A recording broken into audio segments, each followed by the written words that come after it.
नमस्कार। प्रारब्ध पर आप सभी का स्वागत। मैं उनीश। चैनल आपने सब्सक्राइब किया है इसके लिए आपको बहुत बहुत धन्यवाद। वीडियोस को आप लाइक करते हैं, शेयर करते हैं, इसके लिए भी धन्यवाद। बेल आइकन जरूर दबा के रखिए ताकि किसी भी अपलोड की सबसे पहले सूचना और सीधे सूचना आपको मिले। आइए आज की चर्चा शुरू करते हैं। और चर्चा शुरू करने से पहले वही स्वागत वाली थाली जो व्यालोक जी के लिए है, पुष्प चंदन और तमाम स्वागत वाली पूजन सामग्रियों के साथ स्वागत है व्यालोक जी का। व्यालोक जी बहुत बहुत स्वागत, नमस्कार। प्रारब्ध के सभी दर्शकों श्रोताओं के साथ संपादक जी को भी नमस्ते और जय जय सिया राम। जय जय सिया राम। वक्त बदल जाते हैं, जज्बात बदल जाते हैं, क्या कहते हैं, वक्त के साथ हालात बदल जाते हैं, कुछ इस टाइप का है, उल्टा पुल्टा मुझे अभी ध्यान नहीं आ रहा। लेकिन बिहार ने ऐसा धोबी पाट लगाया है, और धोबी पाट जब मैं कह रहा हूं तो ये कुश्ती का एक दांव है साहब, इसको किसी रेसिज्म फैसिज्म से न जोड़िए। और धोबी पाट इसलिए कहना जरूरी है कि बात जो है मुलायम सिंह यादव के आंगन में जा रही है, यानी उनके सपूत अखिलेश यादव की राजनीति में जा रही है। एक नया पोस्टर आपको दिखाता हूं, भैया जी ने बनवाया है, और पोस्टर क्या खूब लगवाया है। विजन इंडिया, सब कुछ अंग्रेजी में है। मैं नहीं जानता कि कंप्यूटर का बहिष्कार करने वाले, अंग्रेजी का बहिष्कार करने वाले मुलायम सिंह यादव जी, उनका जो वंशवाद है वो अब अंग्रेजी बोल रहा है। लेकिन अंग्रेजी बोलने के साथ ही दर्शकों, विजन इंडिया के ठीक नीचे आपको 3 कैपिटल शब्द दिखाई दे रहे हैं, अक्षर दिखाई दे रहे हैं, सॉरी, पीडीए। आप सब जानते हैं अखिलेश भैया का पीडीए। लेकिन अब इस पीडीए ने अपना नाम बदल लिया है। P for plan, D for development, A for action.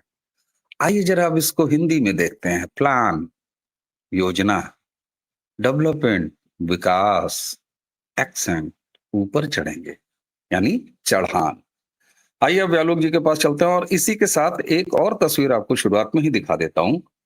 पहले तो इनके नाम पर ही बहुत सारी बहस है। अभी वीडियो शुरू करने से पहले हम और व्यालोक जी यही बात कर रहे थे कि मैं उसे शायमा कहूं, मैं उसे क्षमा कहूं, मैं उसे श्यामा कहूं, या जो कुछ भी। ये दूसरे हिस्से में हम लोग आएंगे, और इनका दिल्ली ब्लास्ट से क्या संबंध निकल के आ रहा है वो भी आपके सामने बात करने का प्रयास करते हैं। तो चलिए व्यालोक जी के साथ शुरू करते हैं। व्यालोक भाई, जी आई दादा ई का हुआ, ई तो पीडीए का नौवा बदल गया। अब तो न रहा पीडीए। पहले पीडीए का नाम क्या था, अब पीडीए क्यों हो गया ये नया वाला? आपके यहाँ अगर भूकंप ना आया हो तो आप थरथरा रहे हैं आपका कैमरा। तो अब हम लोग बात शुरू करते हैं साहब। ये परिवर्तन, पैराडाइम शिफ्ट, अब हम भी अंग्रेजी बोलेगा भैया जब अंग्रेजी में पोस्टर छाप रहा है। कैसे देखते हैं इस परिवर्तन को आप? और क्या ये बिहार के अर्थक्वेक का आफ्टर इफेक्ट है, क्या है ये? डर का माहौल है, बहुत अरे ज्यादा बाप रे। डर लग रहा है सबको। देखिए, इस देश में पिछले 11 वर्षों से फांसीवाद तो आ ही गया है। सुन रहे थे कि कोई क्रांति आने वाली है, लेकिन ससुरी क्रांति जो है वो हमेशा मोहल्ले के चौक पर रुक जा रही है, घर तक आइए नहीं पा रही है। और अब तो मोहल्ले पर नहीं, अब तो उसको जिले के सीमा के बाहर कर दिया गया है इन फांसीवादी मनुवादी लोगों ने भी। तो वो दरभंगा जिला के बाहर खड़ी है एनएच पर क्रांति, आ नहीं पा रही है। और अखिलेश यादव बिहार चुनाव में काफी सक्रिय रहे। 2 दर्जन के करीब उन्होंने सभाएं की, जिसमें से सारी की सारी हार गए। अखिलेश यादव जिसको प्रतिद्वंदी मानते हैं अपना, और हैं भी भाई, मुख्यमंत्री रह चुके हैं उत्तर प्रदेश के, तो वो अपनी प्रतियोगिता करते हैं योगी आदित्यनाथ जी से। और कई बार बहुत हिंसक भाषा भी रही है अखिलेश यादव की।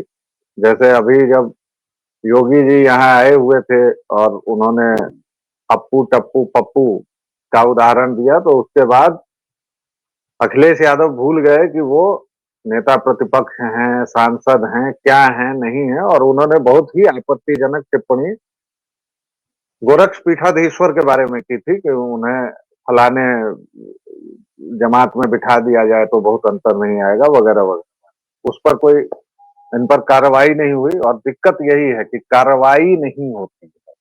तो इन्होंने पीडीए, पिछड़ा दलित अकलियत, अब सबसे बड़ी बात यह है कि मुस्लिम और यादव, ये कॉम्बिनेशन जो था ये इनके पिताजी ने और लालू प्रसाद यादव ने बनाया था। 2 बड़े राज्यों पर कैप्चर कर लिया था, जहाँ की जनसंख्या मिला जुलाकर करीब 35 करोड़ हो जाती है और जहाँ की सीटें लोकसभा में मिला जुलाकर लगभग 1/3 भारत की सीटें तो यहीं से आ जाती हैं, 80 सीटें और 40 सीटें। तो 120 सीटों का मामला है सर।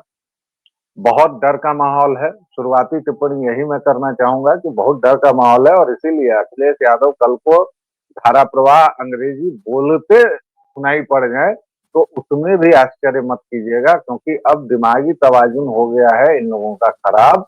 11 साल से और अब तो 15 साल से प्रतीक्षा करते करते, और बिहार ने जिस तरह का रिजल्ट दिया है और जिस तरह का समीकरण था, उससे किसको डरना चाहिए सर? आपने जो ये भोला बन के प्रश्न उठा दिया है ताकि मैं अखिलेश यादव की और दुर्गति करूं।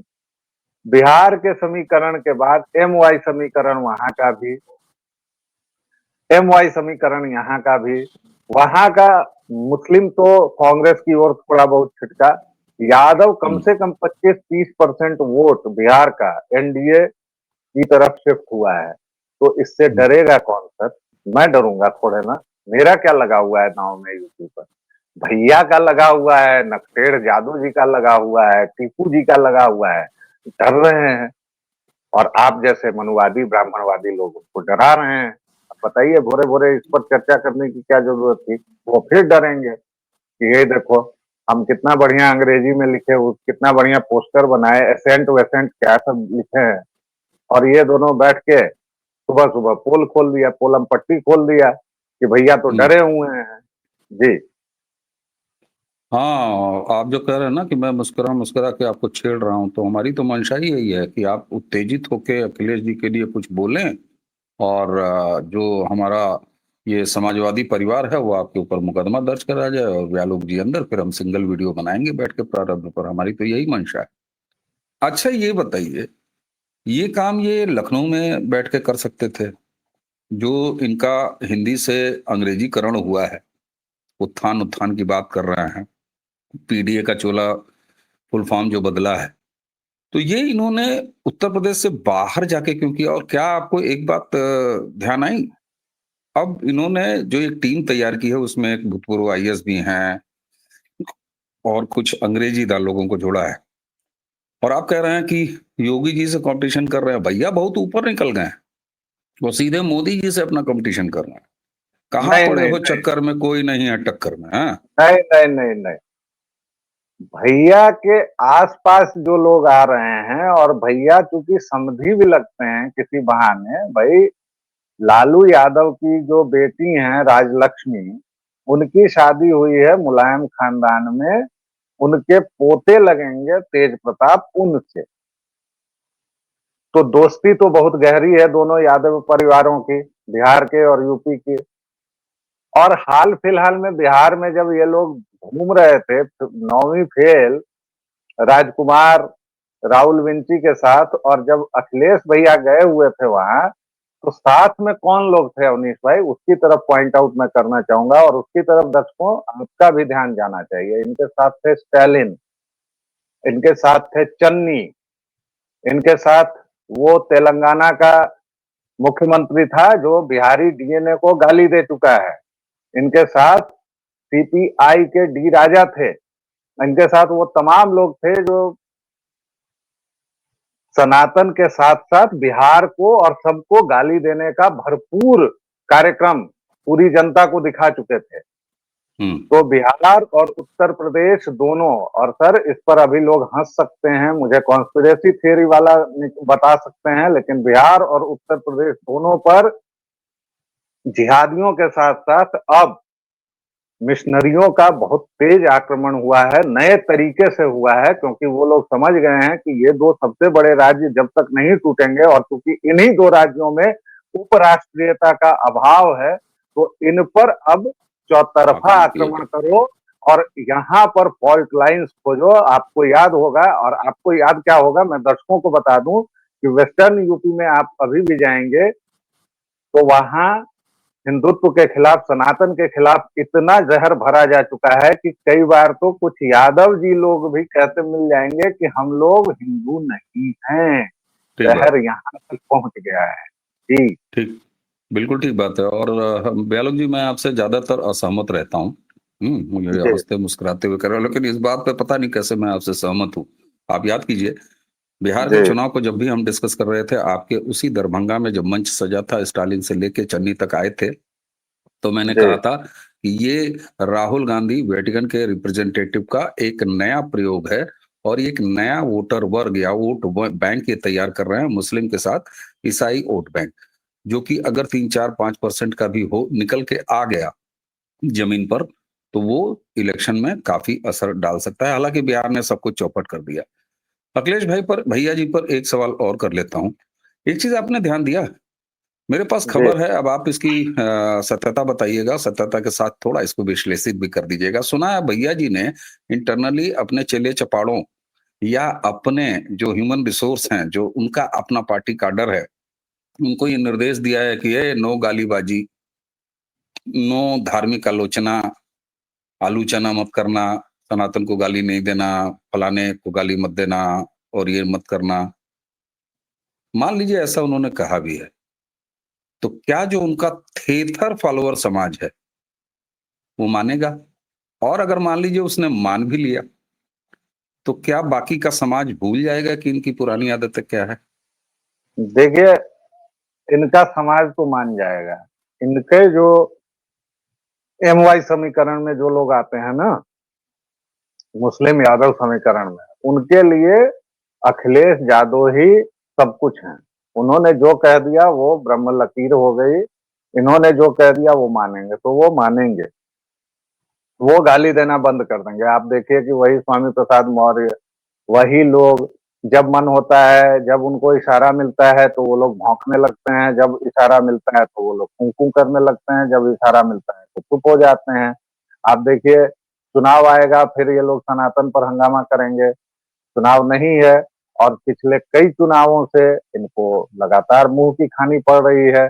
अभी जब लोकसभा चुनाव में उत्तर प्रदेश, देखिए अखिलेश यादव को गलतफहमी कहाँ से हुई, इसके लिए मैं उत्तर प्रदेश की जनता को दोष देता हूँ। भाई, उत्तर प्रदेश की जनता ने लोकसभा चुनाव में मौज ले ली, उनको मजा नहीं आया। मोदी जी वह नाच नहीं रहे थे, मोदी जी वह कुछ मनोरंजन नहीं कर रहे थे, तो उन्होंने कहा मोदी जी वह से मजा नहीं आता है, चलो जी हटाओ। उसके बाद अचानक उन लोगों को अकलियत से भी प्रेम जागा, हमारे ठाकुर भाइयों को मैं नाम लेके कह देता हूँ, तो इकरा हसन को जिता दिया, कई जिहादियों को जिता दिया। उन्हें लगा कि मोदी से बैर नहीं, फलाने तेरी खैर नहीं, सब ऐसे करते रहते हैं। हम हिंदू समाज के लोग बड़े मनोरंजन प्रिय हैं, और मोदी जी वह नाच नहीं रहे थे तो यूपी वालों ने 37 सीटें दे दी। उन सीटों के बल पर हो गया टोटी यादव को एक भयंकर रोग, जिसका नाम है गलतफहमी। और गलतफहमी की दवा भगवान धन्वंतरी के पास भी नहीं है सर। तो जिस तरह एक बार, मैं फिर से कहूंगा तो आप खिसिया जाइएगा, कल ही हमको डांट रहे थे कि नीतीश क्या को बिहारी सब सही सम्मान नहीं देता है। तो जैसे एक बार 2013 में हमारे नीतीश क्या को मुगालता हुआ था कि वो पीएम मटेरियल है, वैसे ही इनको भी हो सकता है, कुछ भी हो सकता है। लेकिन ये लोग एक बात जरूर जान गए हैं ऑन अ वेरी सीरियस, कि हम्म, इस देश में अब राजनीति सेकुलरिज्म केंद्रित नहीं रही है, हिंदुत्व केंद्रित हो गई है। तो अगर सनातन को, हिंदुत्व को आप गाली देंगे तो भाई हमारा तो वो स्वभाव नहीं है ना, सर तन से जुदा वाला। हाँ, हमारे यहाँ भी शिवाजी निकलेंगे, महाराणा प्रताप निकलेंगे, निकलेंगे, करेंगे, लेकिन हम सर तन से जुदा वाली भीड़ तो है नहीं, हम मोनोलिथिक तो है नहीं। लेकिन ये उंगली कर आपकी देंगे। दो उंगलियां, आपकी दो हाँ, उंगलियां, आप ही से उधार ले रहा हूं। तो ये जो उंगली की गई ना जनता के द्वारा, इससे बिल्कुल बहुत दर्द हो गया है लोगों को, और बिल्कुल। बहुत डर का माहौल है। तो बस उस डर के माहौल पर लीपापोती की जा रही है, लेकिन को सब याद रहता है। बिहार का चुनाव इस बात का द्योतक है कि जनता कुछ नहीं भूलती है, जनता हर एक चीज याद रखती है। जी, हर एक चीज बिल्कुल सही बात है। अब आइए जरा भैया जी की कहानी से लेके चलते हैं आपको एक सुंदरी जी की तरफ। पहले तो ये बता दीजिए इनका नाम क्या है दर्शकों को? इनका नाम है सायमा, अरबी नाम है, और जैसी ये जिहादन है, नाम एकदम फिट है। सायमा का अर्थ होता है रोजा रखने वाली। हम्म। दर्शकों, ये आरजे हैं, रेडियो जॉकी हैं, और अगर इनके आप एक्स हैंडल पर जाइएगा तो आपको साफ पता लगेगा कि ये जेहादन है, इकोसिस्टम की मजबूत सदस्य हैं। अब दिल्ली ब्लास्ट से इनका क्या संबंध है? हुआ ये कि अब जब निकल के आ रहा है कि एक तरफ सनातन का जेएनजे धीरेन्द्र शास्त्री के रूप में, अरुणाचल में जेएनजे भारत में घुसपैठ के खिलाफ खड़ा हो रहा है, इस तरीके से खड़ा हो रहा है। मैंने कल अपने वीडियो में बधाई भी दी, मंजरी जी के साथ और ज्योति जी के साथ एक वीडियो मैंने बनाया। तो जिस तरीके से सामने वाला जेएनजे डॉक्टर बन के बम बांध के फूट जा रहा है, तो उसके बाद रायते को समेटना शुरू हुआ। और हुआ कुछ यूं कि ऐसे वीडियो अब बनाए जा रहे हैं जिसमें कहा जा रहा है कि नहीं नहीं वही वाला कि भुखमरी होगी और शिक्षा नहीं होगी, रोजगार नहीं होगा तो हाथ में AK-56 और 47 आ जाएगा, है ना? तो मजलूम का लड़का जो है वो क्या करेगा, आतंकवादी नहीं बनेगा तो इस तरह के कुछ बोले कि नहीं साहब देखिए इस तरह की चीजें ये आतंकवाद नहीं है ना, इसको मतलब समझिए। और ये जो देवी जी हैं, हालांकि देवी जी कहना सही नहीं है, ये जो मोहतरमा है, ये मोहतरमा लगी उस रायते को ले लेके अपनी एक्स वाल पर लपेटने और दुनिया भर की चीज करने। इसको कहते हैं आतंकवादियों का इकोसिस्टम, जो उसको कवर फायर देता है। ऐसे इकोसिस्टम के इन चवन्नियों को व्यालोक जी, क्या अब जनता बहुत तरीके से न सिर्फ पहचानने लगी है, उसे शत्रु बोध हो चुका है, बल्कि अब उनका ये इलाज भी कर रही है बिल्कुल उस स्टाइल में कि सुबह, दोपहर, शाम और रात को सोते समय। मैं एक बार फिर खुराक दोहरा दे रहा हूं, उल्टा करके रात को सोते समय, सुबह, दोपहर और शाम।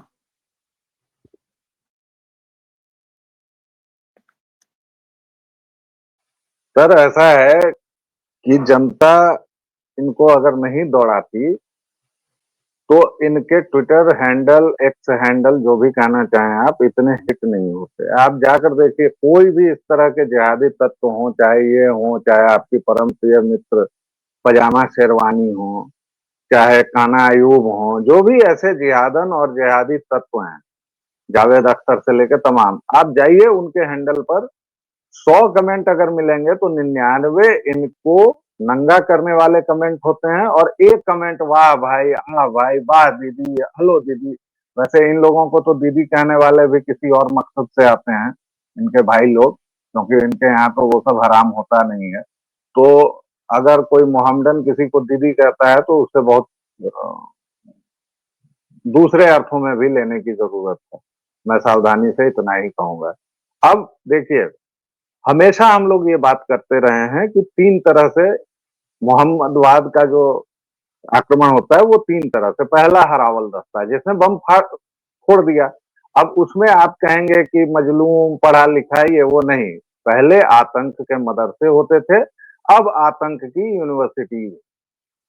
और अब इसलिए है, ऐसा नहीं है भाई, जब इन लोगों के, मोहम्मदन के पैगंबर ने ही 53 और 80 युद्ध लड़े, तो सीधी सी बात है ना कि ट्रेनिंग उसी की है। तो बिल्कुल पहले चूंकि यूनिवर्सिटीज ही नहीं थी, तो इन जाहिलों के पास तो और भी नहीं होंगी, जो बिल्कुल 19वीं सदी बिल्कुल। तक, 20वीं सदी तक, जब तक अमेरिकन नहीं पहुंचे थे, एक ढंग की झोपड़ी तक नहीं बना सके।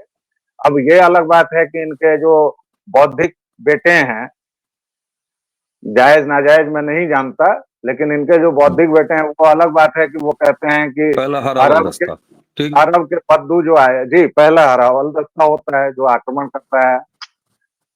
दूसरा ये आरजे लोगों का, तथाकथित मुसलमान कवर फायर। बौद्धिकों का, तथाकथित ये जो कवर फायर देते हैं।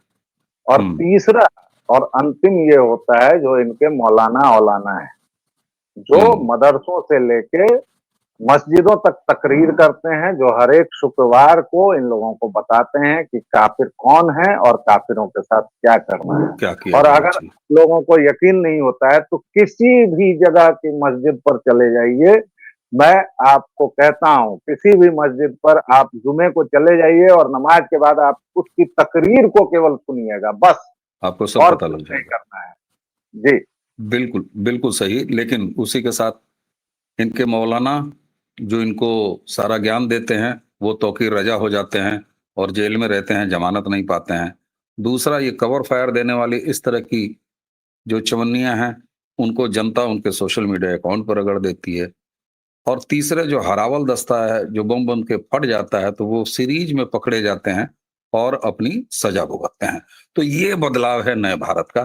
तो साहब आज हम लोगों ने बड़े भैया हमारे प्रातः स्मरणीय अखिलेश यादव जी के अंदर जो ये पैराडाइम शिफ्ट हुआ है, जो अंग्रेजियत आई है और जो पीडीए का उन्होंने फुल फॉर्म बदला है, अब उनके जो प्रशंसक हैं, जो उनके समर्थक हैं, उनका जो अपना समाज है, जो राजनीतिक समाज है, उसको सोचने की जरूरत है कि भैया के अंदर ये बदलाव क्यों आ रहा है और भैया छुप छुप के ये बदल क्यों रहे हैं, यूपी से दूर जाके क्यों बदल रहे हैं। तो एक तरफ ये, दूसरी तरफ ये श्यामा, सायमा या शमा जो भी है उसका रायता। इन दोनों पर व्यालोक जी आपने सुबह-सुबह हमें समय दिया और हम लोगों ने एक अच्छी साफ-सुथरी चर्चा की। उसके लिए आपको बहुत-बहुत धन्यवाद। दर्शकों, आपने वीडियो यहाँ तक देखा इसके लिए आपको बहुत-बहुत धन्यवाद। चैनल आपने सब्सक्राइब किया है, वीडियोज़ को आप लाइक करते हैं, शेयर करते हैं, इसके लिए बहुत-बहुत धन्यवाद। हाँ, बेल आइकन ज़रूर दबाइए और व्यालोक जी प्रारब्ध के अलावा व्यालोक वाणी नाम के हमारे दूसरे प्रतिष्ठान पर पाए जाते हैं, तो आप वहाँ भी लगातार जा रहे हैं, जाते रहिए। व्यालोक जी हमको नहीं बुलाते हैं, अब ये सफाई देंगे, मैं सफाई दूँगा नहीं। इसी के साथ मुझे और व्यालोक जी, हम दोनों को आज्ञा दीजिए। नमस्कार, प्रणाम, जय जय जय जय सिया श्री राम। राम। और अवनीश भाई और मेरा अगर आपको व्यालोक वाणी पर देखना हो तो पिछला वीडियो वही चल रहा है, प्लीज उसे जरूर देखें। Thank you.